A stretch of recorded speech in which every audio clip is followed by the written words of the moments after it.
Assalamualaikum mga rayang, nyari na isab ako nagbalik. So, in content tayo ni about ta ina. Yes, you heard it right, about ta ina. Hiina ko kalasahan, hiina ko mulya. Siguro bang kau mga anak OFW or ikaw mismo OFW, makarelate ko sing content ini, okay? Siguro pagkarungukan mo always sinibang kau anak OFW na yan ko. Ne, swerte man kau, hiina mo yatwa Saudi, hiina mo yatto abroad, ikaril kay mukatan.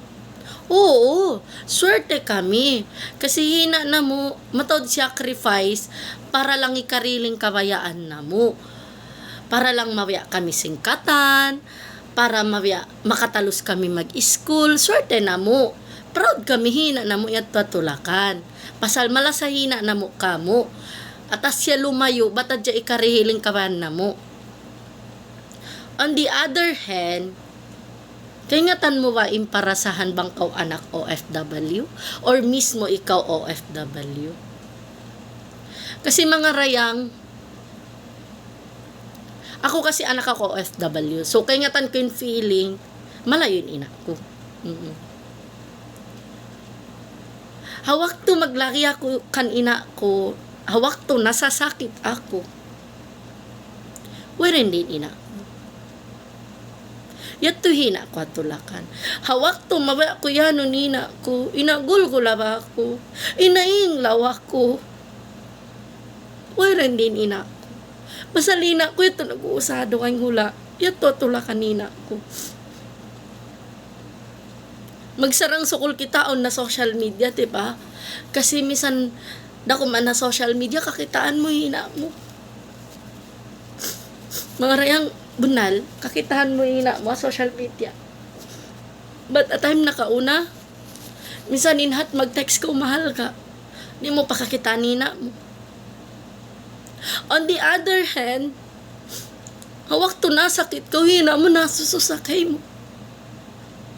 Nasususakay mo, hina mo, ando di ko maayo putin anak ko.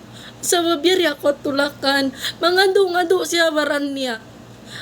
Pasal malayo siya anak niya, sa maguno siya. Nag-usaha siya matupadungay mula. Diba? Sambatan ko kaniyo bang way social media, ando biya rin, kamurang makapagbisaray banina mo. Misan da ko man na video call, makapagkita ikamo kanina mo. Bunal mo, hina mo. Ang kareda magstay. Pasaluno kalagyan niya mapatalos pa yung mga tayo mangud mo. Diba? Pasal maunit in kabuyanan diya Philippines, yat in reality. So ang kanda tumulakin ina mo. Pero bilang anak, on pari envy, hindi ko bang kamo nakaranas yung biyayin na makakita ka mo, yatuhina niya ang mga school, nagdadyaga anak nila, or yatuhina niya habay, pag-uwi niya, yatuhina niya, yaadyalan sila, kasi may manaranasan eh. Why? Why mo naranasan in feeling biya to? On envy mo biya to? Anytime, manjari mo. Yan nina mo na, miss tanok ko. Bigla mo gulgulin nina mo. Ang kanda, aka mo. Hawak to yan hina niyo, ayarin niyo. Ayarin niyo hina niyo. Lasahan niyo hina niyo. Ay niyo, laki hina niyo. Kasi, maunit, mangkulo mag-uway ina. Feeling mo, on kulang kay mo. Bunal yun, hina mo nag-abroad, pero yunin kulang kay mo. Magka-envy ka ang mga kaibanan. Kasi yun sila, limago sila na. Sana ako din, biyato din ako. Biyato mga rayang. Sorry Hindi ko maiwasan dito mo iluha ko. Kasi, always ko yan nafe-feel na sana, dumatong din wakto, makapag-unong-unong na kami manina ko.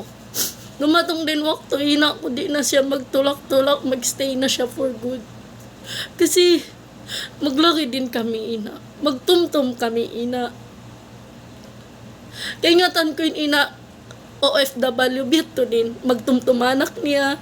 Mabaya sila, maayo po tinanak nila. Sa, uy kita mahinang. Sambatan ko kanyo. Kalakihan tumulakin ina mo. Pasal, maglaki, usaha. Mabaya idil kan yung katan. Inkabayaan nyo.